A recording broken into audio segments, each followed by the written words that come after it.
구약성경 전도서 5장 7절의 말씀을 우리 다 같이 한마음 한뜻으로 봉독하겠습니다. 꿈이 많으면 헛된 일들이 많아지고 말이 많아도 그러하니 오직 너는 하나님을 경외할지니라. 아멘. 오늘 저는 함께 봉독한 전도서 5장 7절의 말씀을 통하여 오직 너는 하나님을 경외할지니라 라는 제목으로 여러분들과 은혜의 말씀을 나누도록 하겠습니다. 지난주에 우리는 전도서 말씀을 통해 많은 재물을 쌓고 성공을 거두었지만 그 성공과 재물을 함께 나눌 사람이 없는 그 주인공의 슬픔에 대해서 살펴보았습니다. 부와 성공도 그 인생에 진정한 만족을 주지 못했습니다. 그러면 그 무엇이 진정한 만족을 줄 수 있을까요? 오늘 본문에서 전도자는 그 비결에 대해 말씀으로 이야기하고 있습니다. 오직 너는 하나님을 경외하라. 우리를 향하신 하나님의 뜻입니다. 오직 너는 하나님을 경외하라고 말씀하고 있습니다. 하나님을 경외할 때 어떻게 우리 인생에 만족함이 임하게 되는지 살펴보시면서 오늘 우리 하나님께서 시냇가에서 주시는 말씀 속에서 주시는 잔잔한 은혜를 함께 나누기를 원합니다. 우선 전도서 5장 1절의 말씀을 보겠습니다. 너는 하나님의 집에 들어갈 때 내 발을 삼갈지어다. 가까이 하여 말씀을 듣는 것이 우매한 자들이 죄물 드리는 것보다 나으니 그들은 악을 행하면서도 깨닫지 못함이니라. 아멘. 이 말씀은 좀 쉽게 푼 새 번역 성경을 우리 다시 한번 보겠습니다. 하나님의 집으로 갈 때에 발걸음을 조심하여라. 어리석은 사람은 악한 일을 하면서도 깨닫지 못하고 재물이나 바치며 되는 줄 알지만 그보다는 말씀을 들으러 갈 일이다. 아멘. 오늘날로 해석을 해보면 교회에 예배 드리러 갈 때에 말씀을 듣기 위해서 가라는 말씀입니다. 말씀을 듣기 위해서 가라. 내 한 주간 동안에 내가 어떻게 살아왔는지 사람들에게 광고하고 이야기하러 오는 것이 아니라 하나님의 말씀을 들으러 가보아라. 우리에게 권면하고 있습니다. 하나님은 말씀하시는 분이십니다.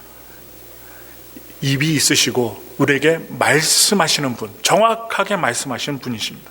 하나님이 뭐라고 말씀하시는지 기대하며 그 말씀을 귀하게 듣고 순종하는 사람은 바로 하나님을 경외하는 사람입니다. 구약 성경에 보시면 지도자가 나옵니다. 바로 모세입니다. 그 모세가 그의 사명을 마무리하면서 이 가나안 진입을 앞둔 이스라엘 백성들에게 마지막으로 전한 설교가 있습니다. 그 설교의 핵심의 말씀이 무엇이냐? 히브리어로 쉐마입니다. 쉐마. 들으라입니다. 들으라. 너희들아 들으라. 축복의 땅 가나안을 앞둔 이스라엘 백성들아 들으라 하면서 마지막 설교를 하였습니다. 그 신명기 6장 4절부터 5절의 말씀을 우리 다 같이 믿음을 갖고 읽겠습니다. 이스라엘아 들으라. 우리 하나님 야훼는 오직 유일한 야훼이시니 너는 마음을 다하고 뜻을 다하고 힘을 다하여 내 하나님 야훼를 사랑하라. 아멘. 이스라엘 백성들이 들어갈 가나안 땅은 풍요롭습니다. 그리고 그 풍요를 숭배하는 그 문화로 가득 차 있는 곳이 바로 가나안 땅이었습니다. 사람의 마음에는 제가 지난번에 말씀을 하면서 이야기를 드렸는데 사람의 마음속에 무엇이 있는가? 하나님의 자리가 있습니다. 하나님의 마음의 자리가 있습니다. 끊임없이 예배할 대상을 찾는다는 것입니다. 누가요? 사람들이. 하나님은 이스라엘 백성들이 마음과 뜻을 다해 한 분이신 하나님을 사랑하기를 원하십니다. 그래서 하나님께서 이 믿는 백성들을 사랑하시면서 그 믿는 백성들이 하나님을 더 사랑하고 경외하고 순종하기를 원하신다는 거예요. 그들이 세상의 우상 때문에 마음이 나눠지지 않는 예배자가 되기를 간절히 원하십니다. 그래서 모세를 통해 들으라. 오직 하나님 한 분만 사랑하라고 모세의 입을 통하여 말씀하고 계신 것입니다. 그런데 신약에 와서 보니까요, 예수님도 같은 맥락의 말씀을 하셨습니다. 그 말씀 보겠습니다. 마태복음 6장 24절의 말씀입니다. 한 사람이 두 주인을 섬기지 못할 것이니 호기를 미워하고 저를 사랑하거나 호기를 중히 여기고 저를 경히 여김이라. 너희가 하나님과 재물을 겸하여 섬기지 못하느니라. 아멘. 지금 무엇이 나옵니까? 하나님과 대등되게 나오는 재물이 나옵니다. 재물을 많이 가짐으로 사람들이, 인간이 정말 만족할 수 있다면 하나님께서는 그것을 섬기도록 말씀을 통해서, 성경을 통해서 허락해 주셨을 것입니다. 그러나 전도자는 많은 것을 가졌지만 여전히 삶은 헛되다, 허무하다라고 말하고 있습니다. 인생이 곧 허무함에 우리가 얼마나 많이 가졌는가, 얼마나 많이 성취했는가로 결코 채워지지 않음을 왕이었던, 권세가 있었던, 금은보화를 많이 가지고 있었던 주인공 이 솔로몬은 계속 우리들에게 말하고 있습니다. 얼마나 만족하는가로 우리의 인생의 문제가 해결될 수 있는 것이 아닙니다. 사람들은요, 만족감이 없습니다. 잠시뿐입니다. 무엇을 믿고 의지하고 있으며 경외하는가, 그 방향을 회복하는 것이 성경에서 말하는 중요한 요인입니다. 무엇을 믿는가, 우리가 무엇을 의지하고 있으며 그리고 경외하는가, 이것이 중요하다는 말씀입니다.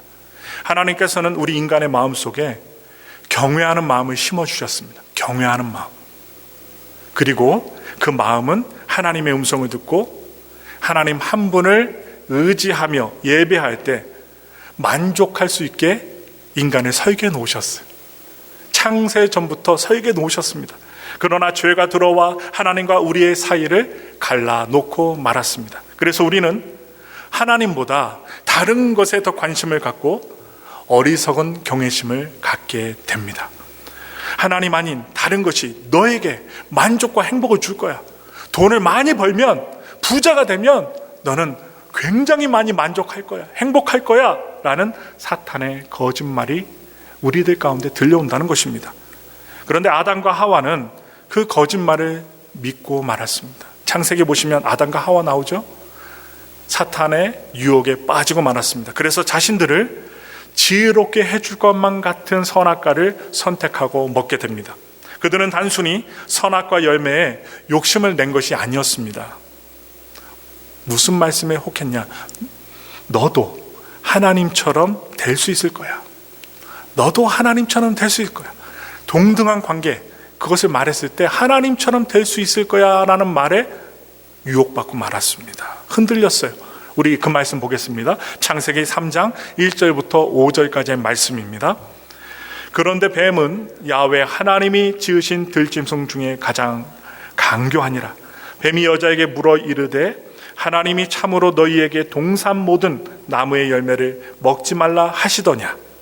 여자가 뱀에게 말하되 동산 나무의 열매를 우리가 먹을 수 있으나 동산 중앙에 있는 나무의 열매는 하나님의 말씀에 너희는 먹지도 말고 만지지도 말라.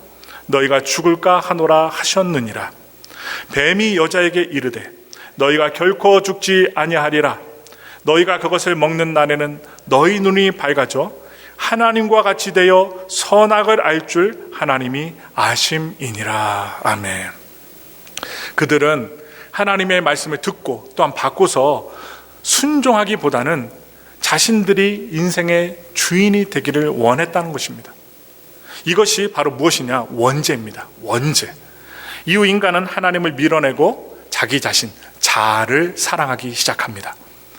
하나님을 경외하는 마음을 상실하고 자기 자신이 인생의 주인이 되어 살기 시작합니다. 우리의 주인은 누구십니까? 하나님이십니다. 우리의 주인, 우리를 창조하신 하나님인데 그것을 까마득히 잊어버리고 자기 자신이 주인이 되어 살고자 했습니다. 그 결과는 무엇입니까?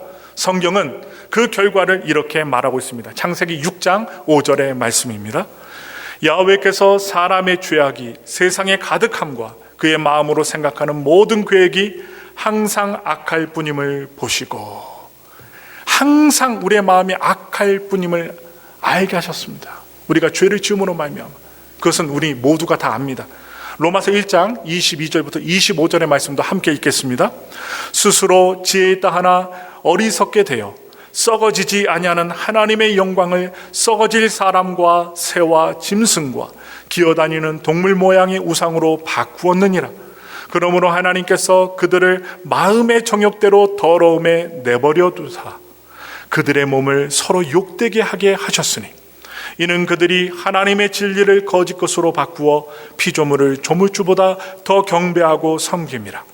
주는 곧 영원히 찬송할 이시로다. 아멘. 우리의 창조주이신 하나님보다 하나님께서 만드신 피조물을 섬기는 어리석은 인간의 이 모습이 원죄 이후 인간의 실상이었습니다. 창조주보다 피조물에 더 경외감을 느끼며 자연의 경외감을 느끼며 그것을 숭배하는 것이 바로 우리의 죄의 본질이라는 것입니다. 그러나 하나님 외에 피조물을 섬기면 섬길수록 인간은 무엇을 느끼게 되느냐? 결핍감을 느끼게 만들어졌습니다. 전도서 1장 8절의 말씀입니다. 모든 만물이 피곤하다는 것을 사람이 말로 다 말할 수는 없나니 눈은 보아도 족함이 없고 귀는 들어도 가득 차지 아니하도다. 족함이 없답니다. 사람들이 추구하고 갈망하고 이룬다 해도 족함이 없다고 합니다. 또한 전도서 5장 10절의 말씀을 읽겠습니다. 은을 사랑하는 자는 은으로 만족하지 못하고 풍요를 사랑하는 자는 소득으로 만족하지 아니하나니 이것도 헛되도다. 우리가 추구하는 돈과 소득, 명예가 끝까지 만족감을 주지 못한다는 것, 한계가 있다는 것입니다. 성경에서 이렇게 말씀하신 이유가 있죠. 하나님이 세상에 만든 피조물을 경외할 때 만족감을 느낄 수 없다는 것입니다. 여러분, 우리는 왜 만족할 수 없습니까? 피조물은 오직 하나님께서만이 주실 수 있는 만족을 결코 줄 수 없기 때문입니다. 이 세상의 피조물들은, 자연 만물은 우리 사람들에게 결코 만족감을 주지 못합니다. 인생의 방향을 하나님을 경외하기로 결정하지 못한 사람들은 더 큰 자극과 만족을 찾아 숭배 대상을 매번마다, 환경마다, 상황마다 바꿉니다. 그래서 예수님이 이 땅에 오신 목적은 이와 같이 아주 혼란스러운, 선택하지 못하는, 올바른 선택을 못하는 인간들을 위해서 바로 예수님이 이 땅에 오신 것입니다. 인간이 피조물임을 알게 하시고 오직 하나님 한 분만 경외하기 위해서 예수님께서 이 땅에 오신 것입니다. 우리 다 같이 마태복음 22장 37절의 말씀을 힘있게 읽겠습니다. 예수께서 이르시되 내 마음을 다하고 목숨을 다하고 뜻을 다하여 주 너의 하나님을 사랑하라 하셨으니, 이렇게 말씀하셨어요. 모세가 이스라엘 백성들에게 명령했던 이 세마 설교를 바로 예수님도 하셨던 것입니다. 오늘 말씀 들으시면서 우리가 한번 하나님 앞에 점검하기 원합니다. 내가 마음을 다하고 목숨을 다하고 뜻을 다하여 내 하나님을 사랑했는가 한번 생각해 보시기 바랍니다. 온 인류가 들어야 할 가장 첫째 되는 계명이 이 말씀으로 예수님께서 선포하신 것입니다. 우리는 하나님의 음성을 듣기보다는 내가 하고 싶은 말을 먼저 말하는, 또한 앞세우는 경향이 너무나도 많습니다. 그리하여 내가 원하고 기도했던 이 기도 제목, 소원들을 하나님께서 들어주시지 않았을 때는 우리 입에서, 우리 마음에서, 생각에서 무엇이 불뚝불뚝 나옵니까? 원망과 불평의 말이 생각 없이 쏟아져 나옵니다. 생산이 됩니다. 원하지 않았던 괴로운 고난이 다가오면 우리는 무슨 말을 합니까? 하나님, 왜 저한테만 이러십니까? 다른 사람들은 다 잘 되는 것 같은데, 저 하나님 잘 기도하고 하나님 잘 섬기는데 왜 하나님 저한테만 이러십니까? 이래 보신 적 없으십니까? 이렇게 고백하면서 그분의 주권을 의심합니다. 왜 원망이 우리 입에서 나올까요? 하나님보다 내가 내 인생의 주인이었기 때문입니다. 하나님을 경외하기보다 자신을 더 사랑하고 경외하였기 때문입니다. 내 자아를 너무나도 사랑했기 때문입니다. 전도자는, 오늘 솔로몬은 그러한 우리들에게 이렇게 경고하고 있습니다. 전도서 5장 2절의 말씀입니다. 너는 하나님 앞에서 함부로 입을 열지 말며 급한 마음으로 말을 내지 말라. 하나님은 하늘에 계시고 너는 땅에 있음이니라. 그런즉 마땅히 말을 적게 할 것이니라. 아멘. 하나님은 내 자신이 정한 인생의 꿈을 내가 정한 시간, 내가 목표한 시간에 이루어 주시기 위해 존재하시는 분이 아닙니다. 내 꿈을 이루기 위해서 심부름하시는 하나님이 아니십니다. 하나님은 영원한 시간 속에 계신 분이시며 모든 사람들에게 생명을 주시는 전지전능하신 분이십니다. 그분은 우리의 생각과 목표, 그 위에 계시는 분이십니다. 우리의 생각 너머에 계시는 분이십니다. 그래서 하나님은 결코 우리의 생각과 크기로 제한되시는 분이 아니십니다. 내 뜻대로만 움직이시는 분이 아니라는 사실입니다. 우리가 하나님을 경외하기로 인생의 방향을 전환할 때 우리 인생에는 비로소 하나님이 우리를 위해 준비하신 하나님의 경륜, 곧 계획이 시작이 됩니다. 하나님을 경외할 때, 경외가 무엇입니까? 공손하게 두려워하는 것입니다. 공손하게 두려워하는 마음, 바로 경외입니다. 우리가 경외하는 마음 가질 때 두려운 마음도 있지만 공손하게 주님을 섬기는 그 마음을 가질 때 하나님의 경륜, 계획이 시작된다는 거예요. 그 하나님의 경륜 가운데 살기 위해 우리는 우리의 목소리를 줄이고 내가 원하는 것을 낮추고 하나님의 음성에 귀를 기울여야만 합니다. 하나님의 계획 가운데 우리가 살아갈 때 인간인 우리는 결국 영과 혼과 육이 만족하게 된다는 거예요. 하나님을 경외하는 마음, 그 마음이 회복돼야만 인생의 모든 것은 제자리를 찾게 되어 있습니다. 우리가 하나님과 관계가 올바르게 회복이 될 때 우리의 문제가 해결되고 또한 우리가 원하는 대로 제자리로 갈 수 있다는 것. 하나님을 경외할 때 우리는 우리에게 주신 물질 역시 올바로 누릴 수 있다는 사실입니다. 피조물인 우리가 무엇을 믿고 무엇을 경외하는가, 그것이 내 삶을 지배한다는 것입니다. 내가 내 마음을 다하고 목숨을 다하고 뜻을 다하여 오직 주 하나님을 경외하며 그분만을 섬기며 순종하며 예배할 때 하나님께서 우리의 삶을 다스릴 수 있게 됩니다. 우리가 온전한 포커스를 하나님 앞에 맞출 때, 바로 경외할 때 하나님의 뜻이 이루어진다는 것입니다. 바울은 이렇게 고백합니다. 고린도후서 5장 14절부터 15절의 말씀입니다. 그리스도의 사랑이 우리를 강권하시도다. 우리가 생각하건대 한 사람이 모든 사람을 대신하여 죽었은즉 모든 사람이 죽은 것이라. 그가 모든 사람을 대신하여 죽으심은 살아있는 자들로 하여금 다시는 그들 자신을 위하여 살지 않고 오직 그들을 대신하여 죽었다가 다시 살아나신 이를 위하여 살게 하려 함이라. 사도 바울은 유대교의 사회에서 사내들인 공회의 회원이자 정식 회원이자 바리새인들의 지도자였던 사람이었습니다. 그 바울은 예수님을 만나 구원받은 뒤, 회심한 뒤에 더 이상 자기 자신을 위해 살지 않기로 결심합니다. 성취와 성공을 통해 명예를 추구했던 그 바울이 자아를 만족시키는 것이 더 이상 그의 인생의 목표가 될 수 없었기 때문에 자기 자신을 내려놓고 오직 주님만 경외하기로 결심했던 것입니다. 우리는 가나안에서 풍요의 신의 마음을 빼앗겼던 이스라엘 백성들처럼 잘 먹고 잘 살고 싶은 풍요와 번영에 대한 가치가 경외의 대상이 되는 이 세상에 살면서, 물질 만능주의가 목표가 되는 세상에 살면서 마음을 빼앗기면 안 됩니다. 솔직히 주님을 섬긴다 하지만 얼마나 우리가 물질에 마음이 가 있습니까? 한 분이신 하나님을 목숨을 다해 사랑하기가 쉽지 않은 세상이라는 말입니다. 주님이 다시 오실 때까지 우리가 경험해야 할 영적인 전쟁이 있어요. 그 전쟁이 무엇일까요? 누구를 경외하느냐의 전쟁입니다. 누구를 경외하느냐? 누구를 경외하느냐? 내가 누구를 두려워한다는 것은 그 두려워하는 그 대상에게 권위를 주는 것입니다. 그래서 권위를 준 자에게 어떻게 되느냐? 종속이 됩니다. 이끌린다는 거예요. 그러나 오직 하나님만 두려워할 때에 우리는 세상을 두려워하지 않게 됩니다. 우리는 이 땅에 사는 동안 오직 하나님 한 분만 경외하는 그 마음을 회복하기 위한 전쟁, 바로 싸움을 해야만 한다는 것입니다. 그것이 신앙생활입니다. 마음을 빼앗기지 않기 위하여, 세상의 유혹에 빠져들지 않기 위하여 말씀 속에 살고, 기도하며 살고, 예배드리며 살고, 하나님의 말씀을 들으며 결단하고 행동하는 삶을 사는 게 바로 신앙생활입니다. 바울은 우리에게 이렇게 권면하고 있습니다. 갈라디아서 5장 16절부터 17절의 말씀입니다.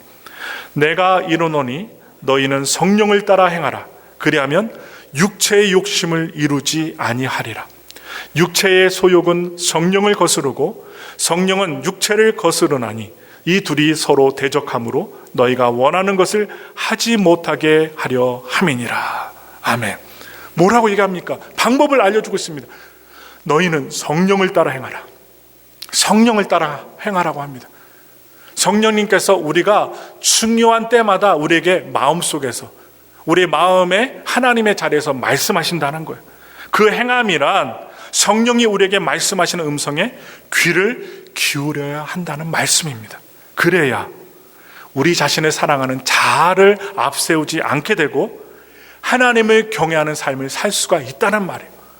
방법을 말씀해 주고 있습니다. 그래야 하나님이 우리에게 목적하신, 의도하신 십자가의 승리인 영원한 삶, 그 영원한 삶은 흔들림 없이 살아갈 수 있게 된다는 말씀입니다. 우리는 내 인생의 만족을 위해서 삶을 허락받은 것이 아닙니다. 이 땅에 태어난 것이 아닙니다. 소유와 명예를 쌓으며 나만의 왕국을 건설하라고 이 세상에 태어난 것이 아닙니다. 이 땅에 하나님이 하나님의 나라를 세워가라고 우리를 불러주신 것입니다. 거짓 영광에 계속 목말라 하는 세상에 진정한 창조주의 영광을 하나님 앞에서 선포하라고 하나님께 부르심을 받은 자라는 것입니다. 오늘 전도서 5장에서 우리가 함께 중심으로 읽었던 7절의 말씀은 이렇게 결론으로 제시하고 있습니다. 우리 다 같이 읽겠습니다. 꿈이 많으면 헛된 일들이 많아지고 말이 많아도 그러하니 오직 너는 하나님을 경외할지니라. 바로 하나님을 경외하는 삶이 영원한 삶이라는 것입니다. 그 삶이 인간인 우리가 정말 만족할 수 있는 삶이 된다는 말씀입니다. 예수님은 우리가 이러한 삶을 다시 시작할 수 있도록 십자가에서 우리를 위해 대가를 지불하셔야만 하셨습니다. 그래서 죽으신 거예요. 그리고 그 영광스럽고 영원한 삶에 우리를 초대하셨습니다. 만족할 줄 모르는 인생이었던 우리가 바로 하나님 안에서 그토록 갈망하던 만족을 누리는 것보다 더 큰 은혜가 없습니다. 여러분과 저는 주님 안에 믿음을 갖고 하나님을 경외하는 삶을 살게 되면 놀라운 영원한 삶을 살게 될 것입니다. 바로 여기 계신 분들이 이 은혜를 누리기를 원합니다. 주님은 지금도 바로 여러분들에게 말씀하고 계십니다. 우리 마지막으로 말씀 읽겠습니다. 요한계시록 3장 20절의 말씀입니다.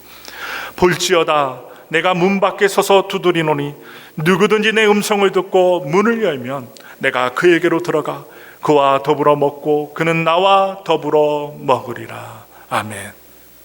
우리 모두 다 주님의 음성을 듣고 마음의 문을 열 수 있기를 간절히 소원합니다. 그분의 음성에 기뻐하는 분들이 되시기를 바랍니다.